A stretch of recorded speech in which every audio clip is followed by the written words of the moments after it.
Archery range. Yeah. Is that's the town, not the college, though, Well, right? it's at the town's park. Oh, I was on the Park and Rec Commission for the county for 6 years, and it took me 9 years to get them to build that.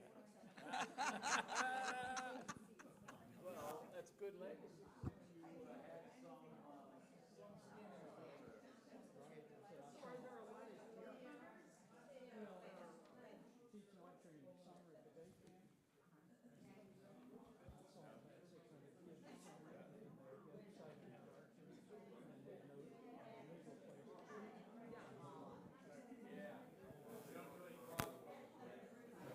That should do it.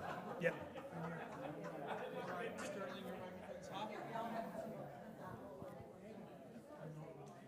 Good morning, folks. Welcome once again to the Covenant class. It's 9:45, so we need to move along. We welcome once again the distinguished Professor Doug Ottati, who will continue our session on wisdom literature, and I think we're talking about Ecclesiastes today. Right. Well, good morning. You can hear me okay? This is hooked up? Good. I always wonder, and now I know I'm not supposed to move certain directions with this thing on now. Is it this way? Yeah, that sounds like one of them. And, well, we'll see. I'll move around a little bit and see what happens. So we have been spending some sessions on so-called wisdom literature, which is a form of literature. That's a modern category. It's a form of literature in the Bible that includes a variety of different sorts of things. Basically, it has to do with reflections, general reflections on human life. Like I've said before, although it's Ben Franklin, it's not the Bible. A penny saved is a penny earned would probably count as American wisdom literature, right? It's the sort of thing that if you do it, you end up with more pennies, and there it is. It's a way to live. Now, a fair amount of wisdom literature has to do with aphorisms or little proverbs like that, and the book of Proverbs would count, though the book of Proverbs is pretty diverse. So some of the things it has sound an awful lot like Ben Franklin, or Ben Franklin sounds like Proverbs. And some of the things that you have there don't sound that way. So some of the things undercut things, and then there's a figure called wisdom in the book of Proverbs who is feminine and is a sort of a divine being of sorts, and you have to try and figure out how that relates to God, and all those sorts of things are there. But in any case, Proverbs is an interesting book, and it contains a lot of sayings in it. Many of them are what people would call conventional wisdom literature. Pride goes before a fall, something like that. Let's see, I don't know, the wicked get into trouble, but the righteous avoid it, things like that. Now, there's another category of wisdom literature. Again, these are just modern categories, and what's happened here is that some people have looked at their themes and categorized them in certain ways. If there's conventional wisdom literature that appears to support a sort of conventional way of going about things, there's also a category called subversive wisdom literature that kind of undercuts that. And you have some of that in Proverbs, but you have a whole boatload of it in the books of Job and Ecclesiastes, which are the books we've been looking at. So in the book of Ecclesiastes, you find out, for the book of Job, you find out right at the outset that Job is righteous. He's done nothing wrong. And one thing after another, terrible things are going to happen to him. And his friends are all going to show up and say, somehow it must be your fault. And he's going to say, somehow I don't think so. And you're going to get to the end. He'll have an audience with God, and God will not defend the fairness or the justice of what's happened to Job. In fact, claims that he's spoken the truth, and then the book proceeds with a few other observations. But God really just points to creation and how magnificent it is there. Or to put it another way, God changes the subject in the book of Job, and the question of the fairness of life is left more or less as you see it with the dialogues in the book of Job. Subversive because if that's the case, if it's the case that virtue is not consistently rewarded and vice is not consistently punished or penalized, then one question is why be moral at all, or why be faithful, see? Now, I was in a faculty meeting just the other day where I thought that one of the points of the discussion was that students maybe who had been honest on their papers may feel penalized because others who are not do better, and something should be done about that. And I agree that we should have a fair, within the realm of possibility, kind of way of going about that. But on the other hand, the idea that you should be rewarded just because you're doing what you ought to do is kind of, I don't know, one foot on a banana peel, I think, and not a great moral idea. And it's surely not what you can do with respect to the book of Job. So if you were waiting around hoping that you were going to be moral and everything was going to go your way, the book of Job has a word for you. Stop. That's not going to work. And the book of Ecclesiastes does too. Not only that, the New Testament pretty much does. The main figure is crucified, and you want to keep that in mind when you're looking at the New Testament. It's not well for him. And, there's a whole religion built around that. One might want to think about what that means. In any case, subversive wisdom literature undercuts some conventional wisdom, at least part of the time. Is wisdom literature only in the Hebrew Scriptures? Well, not really. So a number of Jesus' sayings would turn out that way, and the Beatitudes could count as wisdom literature, see? And so forth. So there's a lot of teaching that has this kind of a flavor to it. In any case, we've been looking at the book of Job primarily, and then a little bit of Ecclesiastes. In Job, what you have is a series of poetic dialogues that are on philosophical questions, or the question of whether or not he's actually guilty and what's happened to him. And those are sandwiched between two very sparse narrative sections. It's hard to know how the book of Job was put together. The dialogues probably have to do with all sorts of debates that were current in a lot of different places in the ancient world. Wisdom literature, or the idea that you could reflect on life and ask how to live it in a helpful and meaningful way, is not exclusive to Judaism. It's something you see in Egypt, it's something you see in Mesopotamia, it's something you see lots of places. So what you have there are these poetic dialogues and debates, and that's where the action is in the book of Job. It's like a collection of arguments about this sort of a question. And those arguments probably have parallels in a number of different cultures and so forth. Well, the book of Ecclesiastes, another book of subversive wisdom literature, undertakes what we could call a wisdom investigation. He says, he's going to make a test. He's going to test different sorts of ways of living. And as a wisdom investigation, what's happened here is that the writer, or writers, plural, and we don't know that it was written all at once, but it certainly looks very coherent, much of it, is taking different sorts of observations from different places and putting them together. Those observations have parallels in other cultures at the time. If he's undertaking a wisdom investigation, he doesn't mean to limit it only to his community. He wants to talk about what he can find out about wherever he can find out about it, which makes a certain amount of sense. This sounds a little strange, but I don't think it's very strange. I think if you think of a humanities curriculum in a liberal arts college, it in large part involves wisdom investigations. Please don't tell the rest of the faculty that, because they think I'm trying to colonize the curriculum in some terrible religious way. But the fact is, we read literature from a whole bunch of different places, and we ask, well, what's the price of eggs? What does it mean to you? That's pretty much what's going on here. We might read different novels. Now, the novel form is not a sort of big ancient literary form, so they're kind of out of luck there, or maybe they're in luck there, or maybe they had some other forms that were better. But the idea that you would compare literature and observations from a bunch of cultures when you're trying to figure out how to live well, that's a keeper, I think, and it's ancient, but it's also contemporary to some extent and degree. So that's what's going on here in the book of Ecclesiastes. The other thing we might say is that this wisdom literature of both sorts has a kind of interesting place in the collection of books that are in our Bible. I've got lots of students who, when they start taking some classes, assume that there's simply one author in a conventional sense to the whole Bible, and that makes it very difficult to read.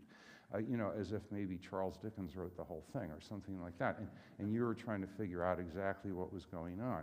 That works when you're reading Great Expectations. It doesn't really work when you're reading the Bible, because even though it looks like one book, and the way we manufacture it, at least until we got electronic copies, has one binding and it looks like a book like other books. It's actually a collection of very many books, written in different times and places in different languages by different people.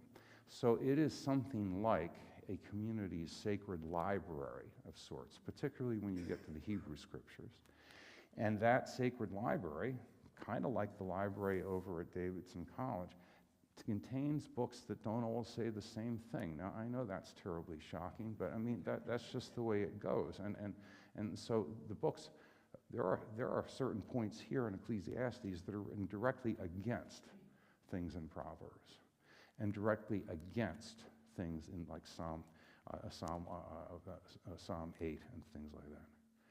This is a dialogue and a discussion that's taking place within a library of a people. And one of the nice questions to ask yourself is, I think, why would a community include these sorts of diverse perspectives in its sacred library? It's a nice question. One possibility is they were too dumb to know that these things were in conflict with one another. It's not a likely hypothesis, really. So if they knew that these things weren't saying exactly the same thing, and they took these books very seriously, then why did they do it? Why did they put them in one cover and binding? Nice question. Now you could ask a parallel question. If you have a humanities curriculum, how come you just don't pick everything that says the same thing? Now there are some governors of some states, I fear, who are interested in that, but really, fortunately, most of them are not educators, and so you don't have to worry about it most of the time. It is clearly the case that not everything that's read in the humanities curriculum recommends or says the same thing, but it's also kind of the case here. Okay, so now we're going to look at Ecclesiastes. We started last time looking at it a little bit. There are certain bylines here. One of the big bylines for Ecclesiastes is simply, vanity, vanity, says the teacher, vanity of vanities, all is vanity. Now, that's not what you would call a highly optimistic beginning. And so the idea is that there are a number of pursuits that are vain, that don't really achieve what people think they might achieve. And he's going to make a test of a number of these things. Why are these things vain? In large part, they're vain because people are subject to forces and conditions and structures that are, at least in large part, beyond their control. That being the case, they may start out with certain intentions and ways of going about things, but they're likely not to work out just as they plan. Now look, there's a number of there are a number of folk songs and country songs and other songs that work out that way. You know, I remember a line from an old Jerry Jeff Walker song, you better, let's see, be prepared to walk a road here or there, and but be prepared to dig it where you land. Now, the idea there is that you just don't know what's coming up. And there's some of that here in the book of Ecclesiastes. The idea is that things go apace. This is one of the ideas here, that when we start with chapter 3, and they even go round and round, they repeat. There is a time for, chapter 3, a very famous chapter, right? Turned into a hit song by the Byrds, is actually written by Pete Seeger, but anyway, just went ahead and turned it into an anti-war song. This audience might remember that. My classes don't. So we have there, for everything there is a season and a time for every matter under heaven. Part of what's going on here is just the observation that things repeat. The seasons come along and keep coming along. Well, of course, they can't really know that you could technologically alter the way seasons go. And not only that, it's not clear that when you technologically alter them, they turn out the way you had anticipated. But in any case, they have things just going round and round. And so you have a beautiful poem there that wants to say, well, there's a time to be born and a time to die, a time to kill, a time to heal, a time to mourn, a time to dance, so on and so forth, all the way through there.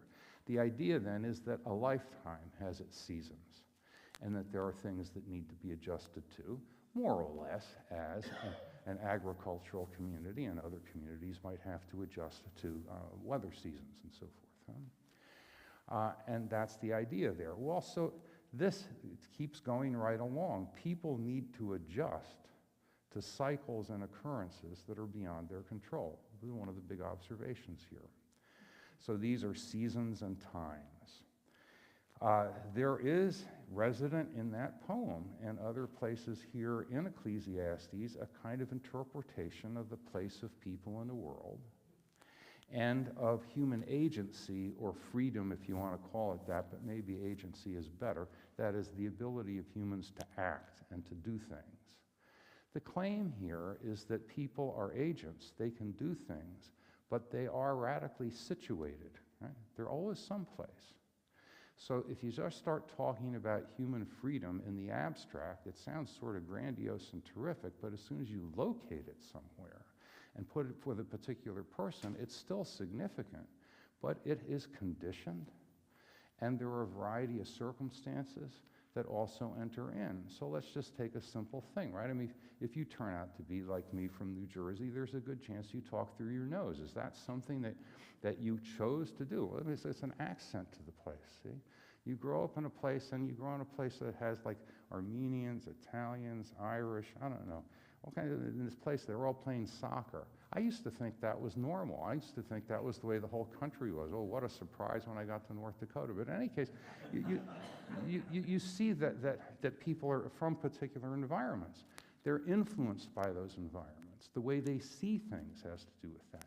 Now, we're just talking environmentally, and so far, nothing particularly profound that I just brought up there, though somewhat. You know, you think a world has a bunch of different people in it, and it does, but maybe not every place. Now you have other things. There are ways in which what you can do is conditioned by your physical conditions and biological things. We've got a whole floor at the Medical College of Virginia dedicated to that proposition, and what they can do is they can alter the way you approach life pharmacologically. Well, that's an interesting point, isn't it? And it's not the case that they simply alter it. You know, your body's producing these similar sorts of chemicals all the time, and if it starts producing it a different way, well, guess what? So there are a lot of things that go into human behavior, some of that. Then there's all kinds of social conditioning about what values people have, things like that, and what they think are the big issues of the day and all that. So they're conditioned. That's one thing about human agency. It's situated in the sense that it's conditioned. But the other sort of thing that's true is it's situated in the sense that when anyone acts with an intention, then a whole bunch of other conditions and actors can influence the way it turns out. Okay? So it's rarely the case that someone simply acts on something significant and they just get what they wanted, I mean, without any further intervention. See? Think of raising a child, see? I mean, hey, fun and games there. You can have a lot of intentions, but there is the small question of the agency of the children, not to mention all the people they know and their friends, not to mention your life partner if you have one hanging around, not to mention the grandparents, let's just keep mentioning them. And so when someone sends a kid off to school and they think, oh my goodness, I'm losing control over my child, the reason they think that is because to a degree that's true. When they go there, all these people at school get to influence them, see?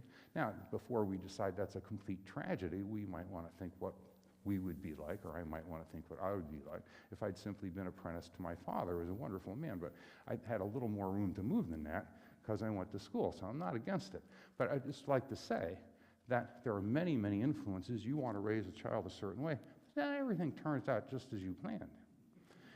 All right, that's one illustration, but there are plenty of others. We could have a Be Kind to Your Local Politician week. I think that would probably be a nice thing to have every once in a while, despite the way some of them behave. And that would mean that you can't control all relevant outcomes. Even if you're elected to an office. Some of you may have seen, I mean, I think you probably all did, George W. Bush reading a children's book to a bunch of kids in Florida, and a Secret Service guy coming in to tell him that the World Trade Center has collapsed and so forth.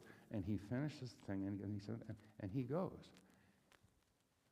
Changed his whole administration. Changed everything he'd planned on. The man ran against nation building. Can you say Iraq? Look, but before you start saying that he's just a bad guy, just realize that's a big change. And for politicians generally, we ask what do we think they're for.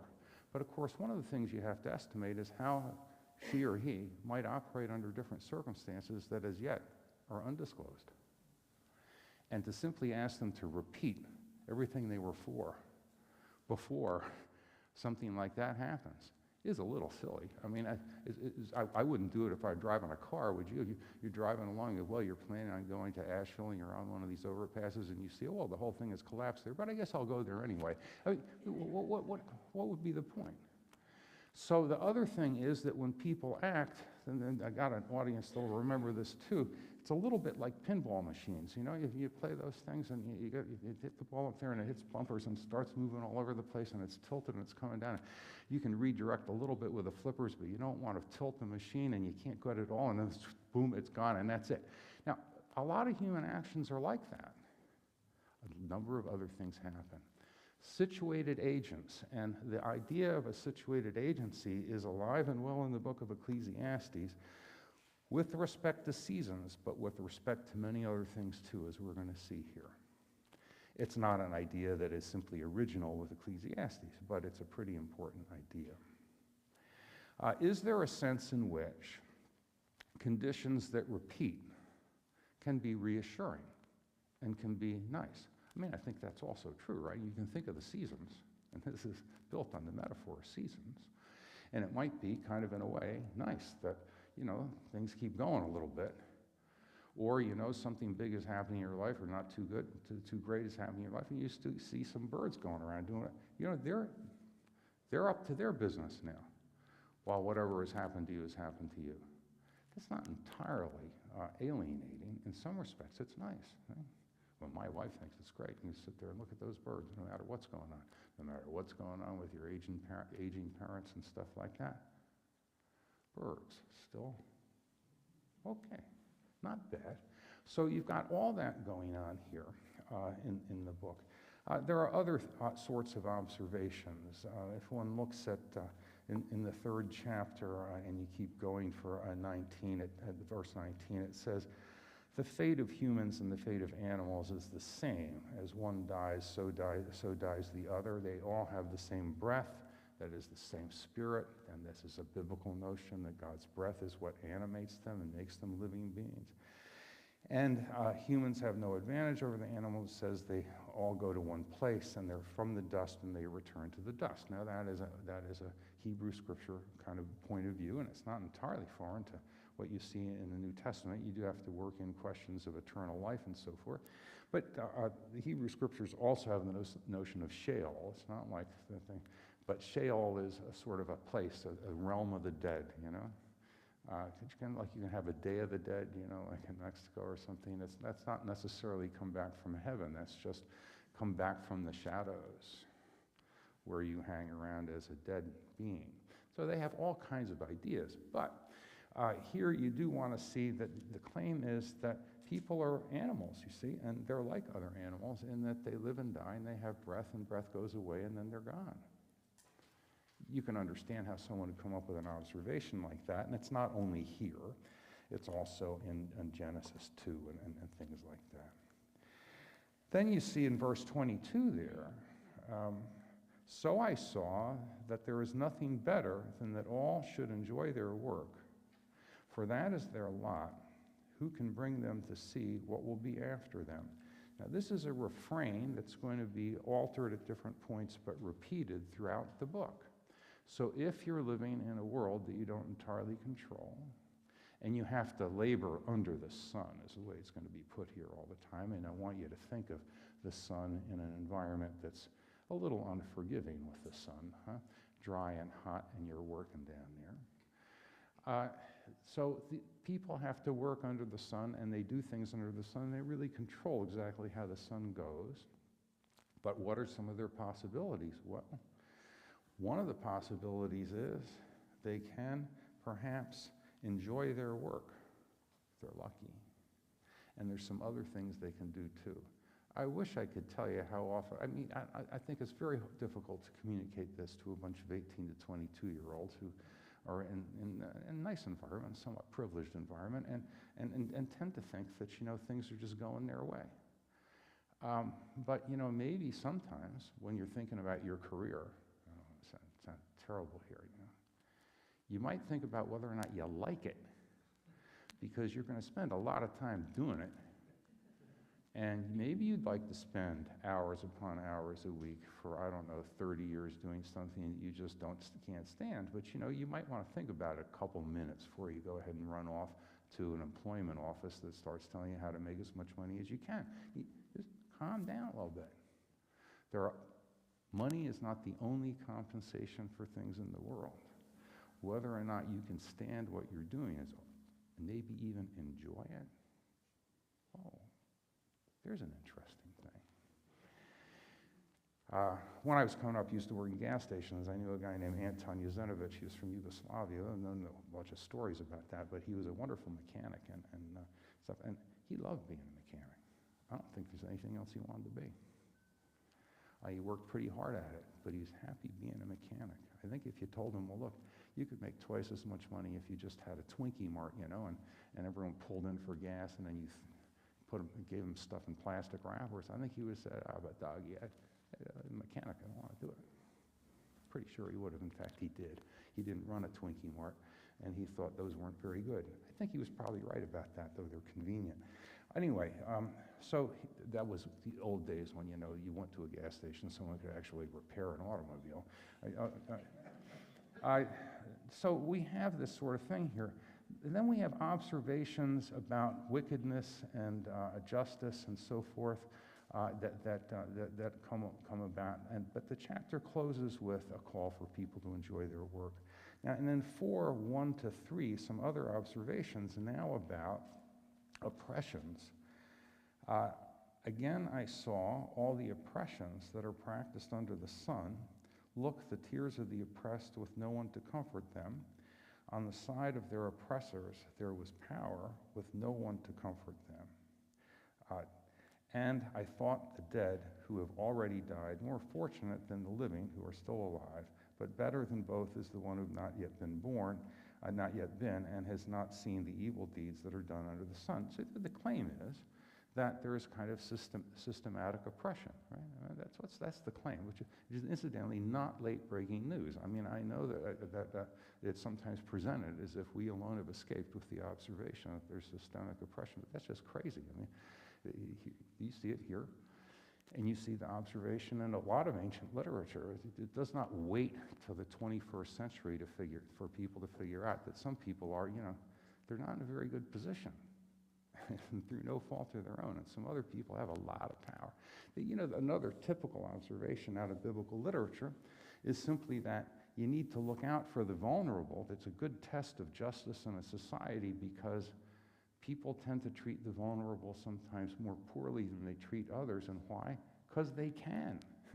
You see, I mean, that's just a common sense observation. They're not likely to treat the powerful just any way they feel like it, because, you know, it bites back. Everyone understands this, right? It's a simple point, but it's a point that's very biblical and so forth. And so you see it here. And this is another feature of things in the world. And then 4:4, then I saw that all toil and all skill and work come from one person's envy of another. Well, this is perhaps an overstatement, but you see the idea is that people compete, right? and that's part of the reason they do stuff and they really try hard, is they just want to beat that other guy. You know, just anything. So that's perhaps not the world's greatest thing either. Well, there goes the NFL, right? But okay, so you see that you have a certain view here of different things. Again, I saw the vanity.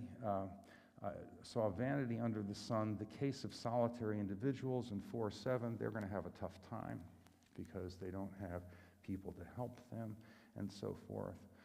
In 4:9, two is better than one, but woe to one who is alone, all this sort of stuff. So these sorts of observations continue. Then in chapters 5 and 6, some more things. In 5:10, the lover of money will not be satisfied with money, nor the lover of wealth with gain. This is also vanity. Well, he's claiming that you get a lot of money, and after a while, you don't really care about it. And you know, Are any of these sayings, do they apply to everyone all the time? I kind of doubt it. I mean, I think you could always reckon with the possibility that someone just has a lot of money and feels just fine, thank you very much, right up to the day that they die, and spends it on things that you and I might think of as, I don't know, perhaps not optimal, but on the other hand, you've got it, so there it is, and there's entirely possible. But the idea here is that for very many people, simply multiplying money after a while becomes, I don't know, not so interesting in a way. Now, I don't have really great examples about this. I mean, although I think there are probably plenty of people who feel this way, and I think probably most professors probably feel that way. If they don't, they went into the wrong profession. But you know, if you think about things like, oh, let's see, what's his name? Lionel Messi or something is playing in Miami. Now, he got offered about 3 times that kind of money to go play in Saudi Arabia, but his family likes Miami, and they vacation there, and he likes Miami. Of course, people speak Spanish in Miami, which is a plus in the case you're from Argentina, and he's just decided to play there. So he didn't go to the place that is the absolute, I don't know why.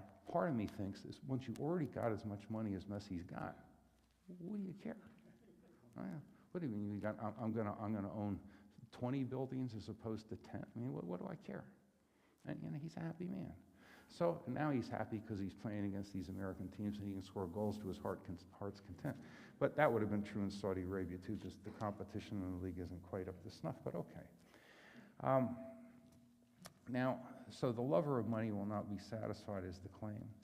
Of those with riches, the preacher says in 5:15 to 16, as they came from their mother's womb, so shall they go again, naked as they came, they shall take nothing for their toil. This also is a grievous ill. Just as they came, so shall they go. And what gain do they have from toiling for the wind? Well, okay, so this is kind of a famous sentiment, right? I mean, you get born with nothing and you can't take it with you. This is basically kind of observation here. And you see it made now in these terms. In the book of Ecclesiastes. 6:1-2, some other sort of fun things. There is an evil that I have seen under the sun, and it lies heavy upon humankind, those to whom God gives wealth, possessions, and honor, so that they lack nothing, all that they desire, yet God does not enable them to enjoy these things, but a stranger enjoys them. Now, you know, is this always true? I think what it has in mind here is the phenomenon of not spending it all before you die. and then, you know, it's bequeathed to other people, and some of whom you knew, because they were, you know, your kids and so forth. But suppose it lasts a couple of generations. So you have no idea what's going on there with that money. Right, there it goes. And he thinks, so you don't really get to use it all, is another sort of thing here. You see a bunch of observations like this here, not all of which I think we would sign on for, but it's kind of interesting. Chapter 7 has in it, among other things, what could be called anti-proverbs. 7:3, sorrow is better than laughter, for by sadness of countenance the heart is made glad. And you know, I'm not sure exactly what's meant there. And maybe if you're sad once in a while, you can be happy by contrast and appreciate it more, but that's not quite what it says. Well, there you go, as a kind of anti-proverb there. Others of them seem to encapsulate a philosophy of adjusting to circumstance. 7:14 is kind of fun. In the day of prosperity be joyful, and in the day of adversity consider. God has made the one as well as the other, so that mortals may not find out anything that will come after them. When Jonathan Edwards died of a smallpox inoculation, trying to demonstrate to the good people of Princeton that they were safe, that his wife, Sarah, said that the great and good God has sent this terrible and dark cloud upon us. It was a reference to Book of Job, shall we accept the good but not the bad, the evil from God, and to this kind of a sentiment here.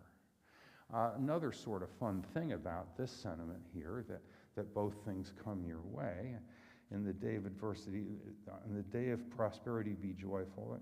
I used to have a friend who would say, well, look, you know, when something goes pretty well, because you should celebrate it. And you should celebrate it because it's a good thing and you should enjoy it. And the other reason you should celebrate it is not everything's going to go well all the time, you know. So why don't you go ahead and make sure to do this once in a while? I think there's some wisdom in that, huh? Well, there are a lot of reasons to celebrate when things go well, including that it would be nice to have a little fun part of the time, because other things will happen at other times. Huh? So you have this sort of a notion here. In chapter 8, 14 to 15, there is a vanity that takes place on earth. There are righteous people who are treated according to the conduct of the wicked, and there are wicked people who are treated according to the conduct of the righteous. I said that this also is vanity, so I commended enjoyment, for there is nothing better for people under the sun than to eat and drink and enjoy themselves, for this will go with them in their toil through the days of life that God gives them under the sun. So it's an observation somewhat similar to some of the stuff you see in Job, that things don't necessarily go well for the righteous or poorly for the wicked. And in part, that's the way societies are set up. But to some degree then, one of the best things to do is to eat and drink with friends and enjoy yourself a little bit. Now, this is probably not, from the author's point of view, a counsel of despair. You know, if you think about it, common meals with people who you know are ways of establishing community and being in communion with people. And it turns out that the Eucharist, the communion, is a common meal. That's what it's supposed to be based in. And based in, for instance, Jesus' practice of ministry, which is to, best I can tell, eat and drink with everybody. All the wrong people all the time having dinners. It's called the Last Supper, not the only supper. And you know, and you see all the way through here, he's with tax collectors and sinners doing things. Then you have John the Baptist people show up and say, "Whoa, what are you guys doing? This is terrible. You are eating with tax collectors and sinners and enjoying it." And so, and he comes out and says, "You bet we are." And that's what we're here to do. Now, that's a very different approach to things, and the Eucharist is based in that meal practice, which in turn is based also in a Seder meal, which is what the Last Supper is, which in turn, okay, so you see here this business about you should eat and drink and hang around a little bit with people may not be entirely crazy. I don't know. This is, you know, when I was coming up with certain groups, if you have acquaintances, there are people that you know that are on the same floor as you are, they go to the same school you do or something like that, and you know of them and you can pick them out and you probably talk to them once in a while. And then there are people who have dinner at your house with everyone, and they are your people in a way that the acquaintances are not, right? You establish some kind of a community. I think this goes a long way toward trying to figure out Jesus' mission strategy in some ways, but that's a topic for another time. It's certainly not something John the Baptist is interested in, who is in the wilderness wearing animal skins and eating bugs, and you have to come out and see him. I do know that there was something that came out from some sort of agency, not of the Presbyterian Church, that claimed that you know, you should be welcome home after COVID and so forth, and the scripture passage was people going out to see John the Baptist, and he calling them a brood of vipers. But interestingly, the group that wrote up this little direction for people managed to tell you that you could preach on that as a welcome. You know, what can you say there? I mean, sometimes things just overrun the sense of a text, right? John the Baptist is not welcoming people all the time. That's part of the point. Jesus is, though.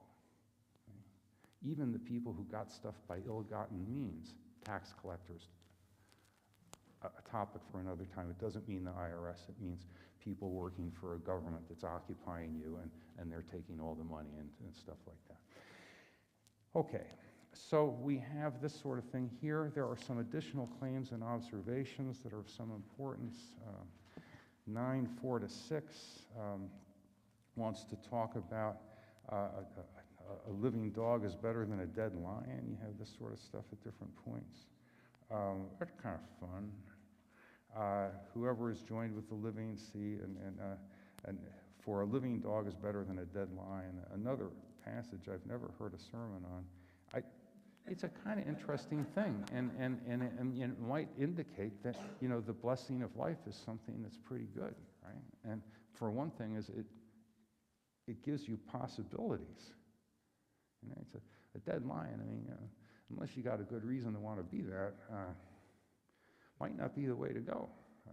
Living dog could be preferable, huh? Again, this is the sort of thing that maybe doesn't work with poetry and song in certain environments where, I don't know, being a lion is celebrated for whatever reason, but it's kind of interesting. So we have all these sorts of things. You've got other things that happen as things go along. They want to say that the wealthy and the evil, they move the markers and so forth for soil. And what that means is that they mess with boundaries and stuff and get away with that. Now, you've got Ecclesiastes 9:11, which an easy verse to remember the number of, and it's an interesting one, I think. Here it is in chapter 9, verse 11. Again I saw that under the sun the race is not to the swift, nor the battle to the strong, nor bread to the wise, nor riches to the intelligent, nor favor to the skillful, but time and chance happen to them all. Now that's an interesting little line, and it does suppose, again, that things, that you're not always rewarded for different things, but also time and chance. You are a situated agent. Things don't always go as you anticipate.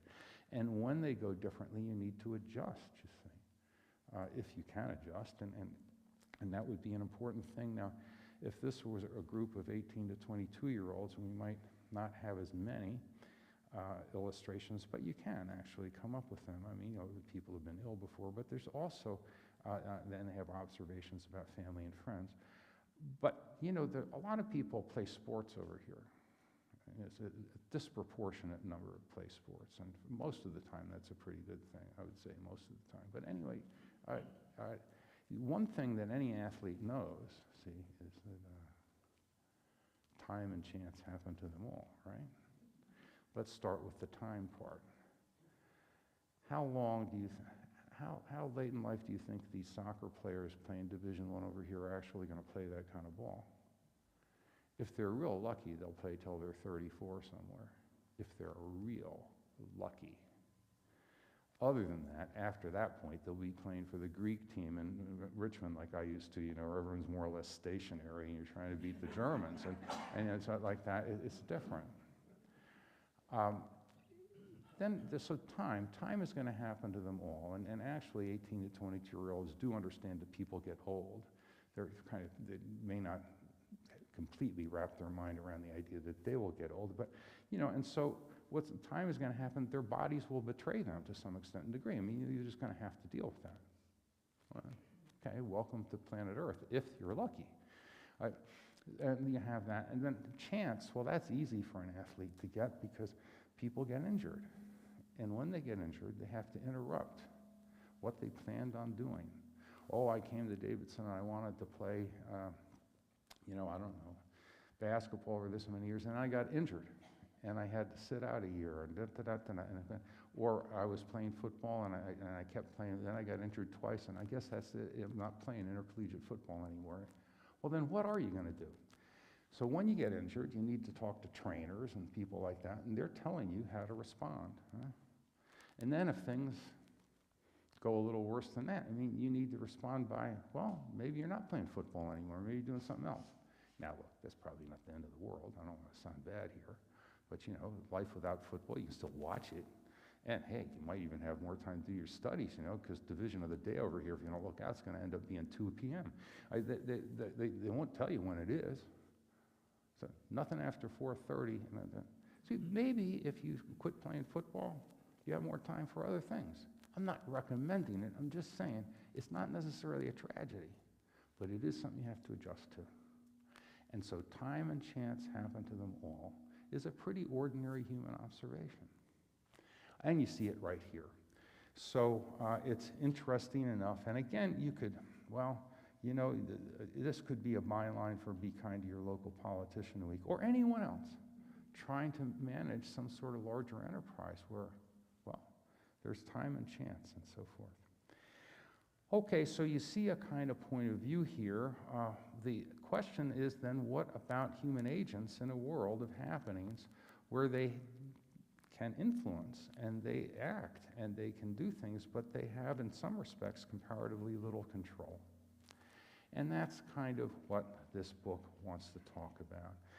No one knows what is to happen. Who can tell anyone what the future holds? 1014 observations like this. This is not all of wisdom literature. There are a lot of other observations that are more positive and perhaps they give people directions in ways that one thinks of as more positive things. But this is a major point, a major sort of wisdom literature here. 11:7 to 12:8 counsels the young to enjoy life before it's too late. Another, I mean, you know, you perhaps thought this was something someone made up in the 19th century, but it's not. Here it is.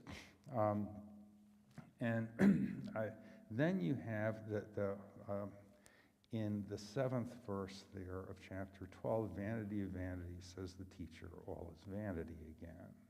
And then an epilogue. And like the epilogue to the book of Job, people wonder about it, huh?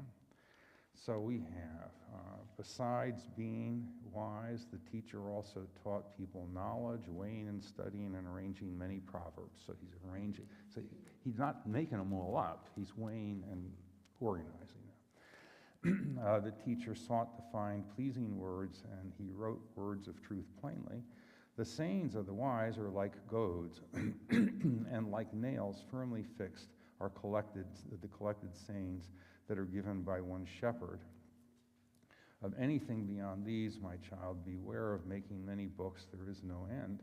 And if much study is a weariness of the flesh. A good line for professors, I think. You know, he says, and I think all is important. The end of the matter, all has been heard. Fear God and keep his commandments, for that is the whole duty of everyone, for God will bring every deed into judgment, including every secret thing, whether good or evil. And you're out. And one question people have is whether that's the same sentiment as what you've heard earlier in the book and so forth. Have similar questions about the end of the book of Job. This is a very carefully constructed book in terms of the number of verses and the way it goes. But that doesn't mean that there was one author who did the whole thing. It means that whoever sculpted it at the end, we know, made it look this way. Now, doesn't mean that there was a sculptor at the end. Maybe one person did write it all. There's a fair number of things when you're looking at literature like this that it's hard to know, including exact authorship, including how many authors, and all that sort of stuff. But again, you could ask why this stuff is sitting there, and it's sitting there in part because it's a wisdom investigation, and you have a tradition that thinks it's significant. One last thing, is it a pessimistic book?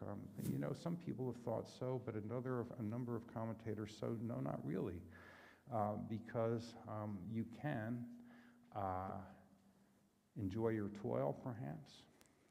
You can eat and drink with friends, and that's what you can do. Now, I don't know. In some circumstances, that's probably pretty good. So a number of commentators don't think that the intention of the author here is to be pessimistic or that it is pessimistic. Now, it's true. It's not Ben Franklin on A Penny Saved is a Penny Earned. And if you wanted to hear something more optimistic much of the time, Ben Franklin can give it to you. I went to a university whose pretension is that it was Mr. Franklin's university. That's not entirely true. He founded something that eventually morphed through other things into the University of Pennsylvania, but he didn't know he was founding the University of Pennsylvania or anything like that. And sometimes, you know, Franklin is pretty optimistic about stuff. Sometimes a lot of American cultural wisdom is very optimistic. Maybe compared to those things, this looks that way. A number of commentators think that this is finally not pessimistic, perhaps not wildly optimistic, but in some respects perhaps appropriate. So there you have a little bit of the book of Ecclesiastes. It's not the only bit of wisdom literature. It's not the only sort of wisdom literature. It is one illustration of a subversive sort of wisdom literature that's in a collection together with other kinds of wisdom literature, some of which is conventional and more positive, and in a bunch with a collection of books that say other things too. Okay? So I'll try, and we'll try to answer any questions or anything. I'm really no expert in this stuff, and so that we can just see what we got. Yeah. So I'm curious about, the construction of the Old Testament. Yeah. And this particular book, which kind of says, go out and have fun because all hell's going to happen anyway, comes right before the Song of Solomon, which is kind of, let's have some fun. So Yeah. is there some meaning to that, or is that just a stupid observation? No, I think there's plenty of meaning to those sorts of things. I mean, I think what you want to understand is that there are a number of different things going on in the Song of Solomon. I mean, part of it is let's have some fun and so forth. But another thing is just an appreciation of sexuality, body, good creation, stuff like that, which is a pretty important thing in terms of Hebrew scriptures. So when one's comparing, for instance, some ideas in the ancient Greek world, the idea is that each one of us has an immortal soul, which is a chip off an old block that's immaterial, and that's essentially who we are. And what happens is that souls fall into bodies that are, subject them to a bunch of terrible things, see? And then including sex, finally, with some of these characters, and that your big mission in life is to get the secret knowledge so your soul can leave the body and go back to where it was. This is not a Hebrew scripture idea, in which the soul is not immortal to begin with, and people may or may not end up different places by the grace of God, and in which your body and the material world are all good gifts of the good God. Right? So in the good old Hebrew scriptures, you're not going to get something like you got out of Greek stuff. Now, it turns out that was picked up, some of that Greek stuff, in a whole bunch of Christian theology for a long time. Makes life a little difficult, particularly for a lot of adolescents, but other people too. And it doesn't really reflect what you have in the Hebrew scriptures. We won't do it now, but if you go through the first 12 chapters of Genesis, which from chapter 3 to up to 12, there's a spread of evil in the world and all this. And it basically means the spread of violence in the world in those chapters. The thing that holds it together with possibility is the blessing of generativity, be fruitful and multiply. So from a certain point of view, the only thing that goes right in the first 12 chapters of Genesis is sex. But that's another matter. Now, but it's true that both of these books have a certain view, and they're very worldly in some ways. But I think one thing that one wants to keep in mind is that when we say worldly, in terms of the Hebrew scriptures, that's not a bad thing, depending on how you take the connotation, because it is God's world. Right? So there's kind of fun and games there.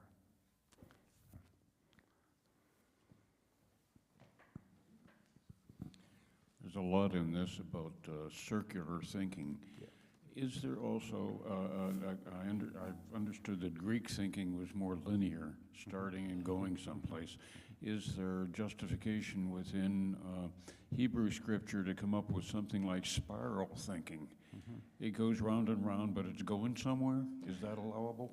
I think all these things are possible, and it's an interesting and good observation, right? I mean, in the Hebrew scriptures, when you start talking about books about the end, books about the unveiling of what must take place. You see some of this in Daniel, etc.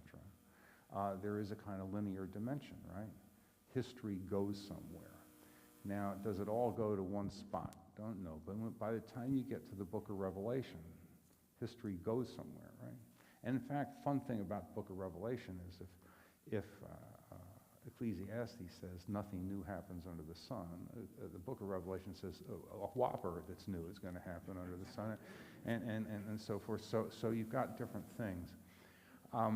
Clearly, this has a lot of cycles in it. There are structures in the world that keep going as far as it's concerned, and you have to adjust.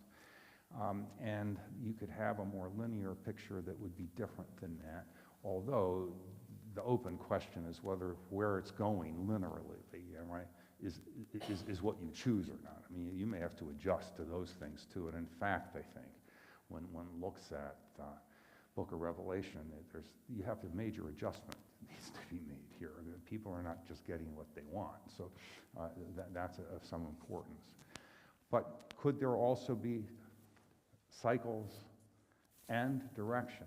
I think that probably that's clearly the case for a lot of the tradition here, that there are things that repeat, there are cycles you don't control, there are also linear things you don't control, and there are also ways in which you as an agent can help, you can intervene and make some things happen, right?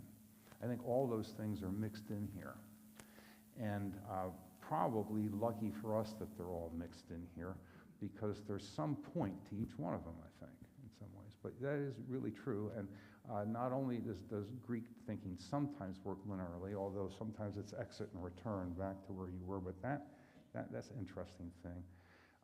But a fair amount of Hebrew thinking is historical and wants to talk about things going somewhere, and then the question is, well, where? Yeah. Any other questions for Doug? Well, let me just say one last thing about this stuff then. This is one thing in the Bible. It's not everything in the Bible. And it's an important thing in the Bible. So what, sort of the kind of challenge in life, and maybe one of the fun things actually, so we're all here in church, so it must be that we're kind of impressed with this stuff, is to go ahead and once in a while just read a couple things in the Bible because it's surprising. And there are different things in it. And you read something that you think is challenging, well, and you should think about, what the challenge is. But, understand that there may be other things that say different things too. So you really do have a very rich biblical tradition on your hands here. I know there are a lot of quick interpretations of it available in American culture that are, I don't know, they're quick and they're a little simple. But there's a lot of books in the Bible. There's a lot going on. There are some very simple, important things. God is the God of grace. That is a simple thing. And God gives gifts. That is a simple thing. Now, are all those gifts precisely what you would prefer? That's a complicated thing.